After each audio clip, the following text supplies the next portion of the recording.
Hello everyone, this is the LEGO Creator 3-in-1 Drone Explorer set. I'm showing you here the 3 official builds. You can make one at a time only from the parts included in a single set. So I'm going to show you each of these, and I'm going to start with the main one, the featured build that actually uses all of the parts included in the set. Now you may notice that this thing is minifig compatible, so let me go ahead and get one of my own figures. No figures are included with this set, but you can open up that canopy and definitely put a figure in there. It has a control stick even, which really helps to highlight just how wrong the word drone is and how misused the word drone is these days. I mean, this whole thing is based on real concepts for personal transport pods that have been designed, that are actually possible, that may actually be created on a commercial basis.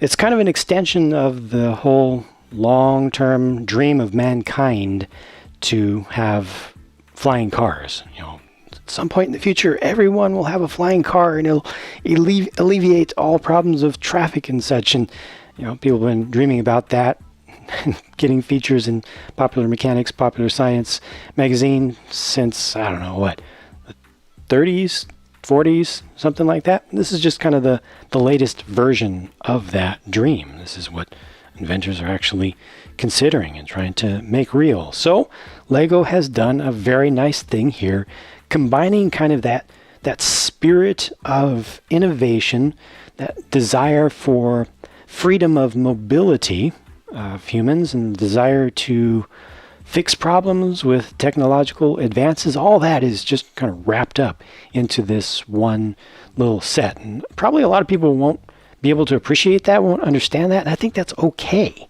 I just like that they've actually made a set of this. Of course, having a person in the seat controlling it means that it is not a drone, just like most of the things that we call drones are not drones, because there's somebody actually controlling the thing. It's just remotely controlled. In this case, it's not even remotely controlled, but that's okay. That's another another topic altogether. The build went together nicely. It has some nice building techniques, especially for these rotor pods that build in several different directions. They look good. I appreciate the placement of the 3-bladed rotor actually above the thing, the propeller above the thing, so that it can kind of overlap just slightly. Because if you tried to make the opening large enough to fit that, then it would look too wide.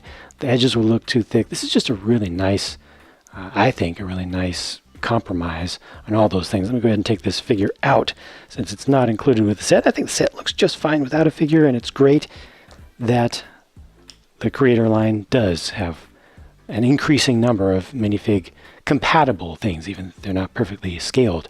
What I don't like about this is what they've done for the landing skid thing assembly. It's just each of these can rotate forward and back, which is kind of cool for posing the whole thing on the ground. If you want to, I don't know what this camera is for, but it's there. But you know, if you want to have it angled forward a little bit, you know, give it some rake while it's on the ground, almost makes it look like it's in motion, or like it's going to be able to take off like this.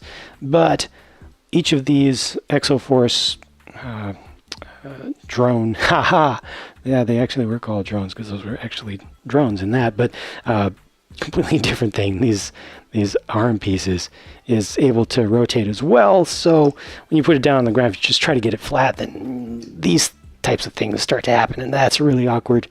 So that doesn't work so well.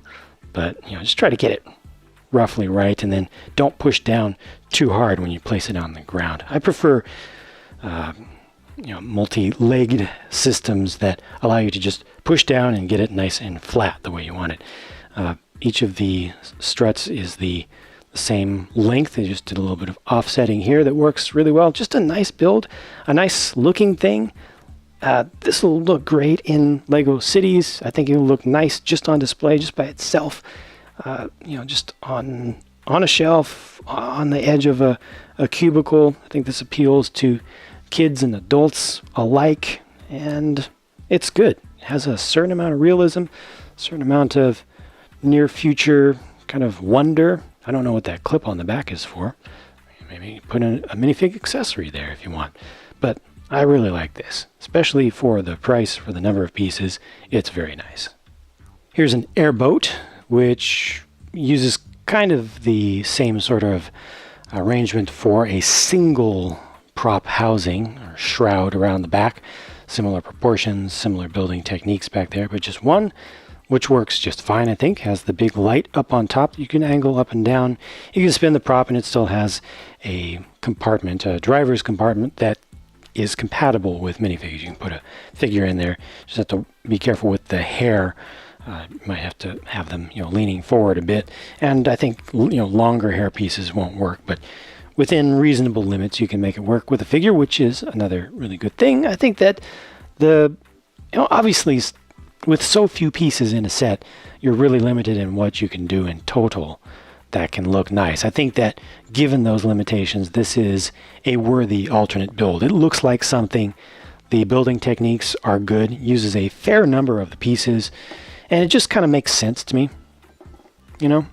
There's good detailing in there. I mean, this looks like it's horizontally opposed two-cylinder aircraft engine here almost. You got a little bit of detailing here and stuff. So I respect this. It's small and simple, but I think it's not bad.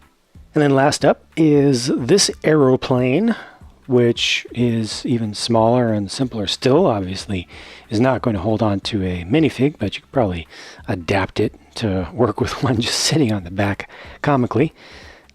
Smaller, simpler, nothing too fancy in the building techniques department here, but still nice, I think. This looks more like a $5 kind of set, but I think it's okay as an alternate build, a very different alternate build from a $10 set. I think that this looks decent. It makes sense to me. The color scheme is nice and unified. The shapes are nice. Looks kind of recognizable, like some actual planes that have been made long in the past, and some are still available, are still flying. So I think pretty good stuff here overall. I also want, it's kind of angled back thanks to that inverted round tile that's under there. See it as a seaplane potentially if you want. The tail is able to rotate up and down. Not the greatest thing, just leave it in one spot. But I did want to call out one interesting piece that's included in this set. I'll just pick one of the spares. It's that. Look at that. It's one stud wide compared to the previous two stud wide design that we had. So this may be useful for simplifying some things, bringing in some structural stability in a very small space where previously you couldn't get that much. It's nice. I think it's much more useful for that exterior shape than a pair of the 1x2 inverted slope pieces would be, because those don't have this nice little dip in there that can be used for other things, and they still need to be connected. So this could be useful. Drone Explorer. I feel like this is right in many ways. Obviously the main build I personally like, but of course it's the best looking one. But then the alternate builds, again, given this very small part count, I think look very nice. Appreciate the ability to use minifigs with two of these builds, and I like the themes, and it definitely has some very teachable moments for kids who might think this is just made up, a spaceship or something from a different world, but it actually has very deep ties to reality of the past, present, and future. That's it for this video. Thanks for watching, and I'll talk to you again soon.